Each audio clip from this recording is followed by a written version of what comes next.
రామాలయం గురించి ఏం రాసిలేదా అని మీరు ఇటుకని చూస్తే ఆ బోర్డు మీకు కనిపిస్తున్నట్టుంది. అటు చూడన్న నా కెమెరా తిప్పండి ఒకసారి. గా బోర్డు ఉందిగా, గా బోర్డు స్టిక్కర్ తీసి చూస్తే మీకు దాని మీద స్పష్టంగా రాసింది రామాలయం temple this land belongs to Ramachandra temple అని రాసింది. మనం చేయంది ఏం లేదు, చేసినాం అన్నీ. చేసిన తర్వాత కూడా మనం ఏంటంటే డిసిప్లిన్గా పోతాం, ఏదైనా లీగల్గా పోవాలని చూస్తాం. ఇల్లీగల్గా మనం ఏం పని చేయము.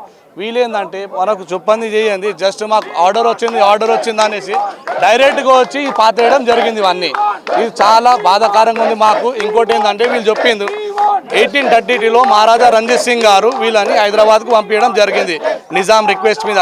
ఈడికి వచ్చిన తర్వాత వాళ్ళు ఏడికి వచ్చిర్రు, ఏదో తాంబపత్రాన్ని తీసుకొచ్చి మాకు 100 ఎకరాలు నిజాం రాసిచ్చిర్రు అని అంటుర్రు.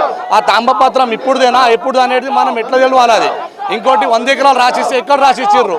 వాళ్ళ గురుదారు వచ్చేసి ఈడికించి 1 కిలోమీటర్ అవతలు ఉంటుంది. ఏదైనా భూమి ఇస్తే చుట్టుపక్కల ఇస్తారేమో కానీ వన్ సైడ్ ఇటే గుళ్ళ భూమి దిక్కే పోర్రా నాయన మీరు అని ఇయ్యరుగా. ఇటు చూస్తే మీరు ఇటు చూడవచ్చు, ఇటు శివాలయం ఉంది, దీని అవతల పక్కన రామాలయం, అటు పోతే అమ్మవారి టెంపుల్. ఇది మొత్తం భూమి గుళ్ళకు సంబంధించిన భూమి. అనంతగిరి టెంపుల్ కూడా ఈయన ఉంది.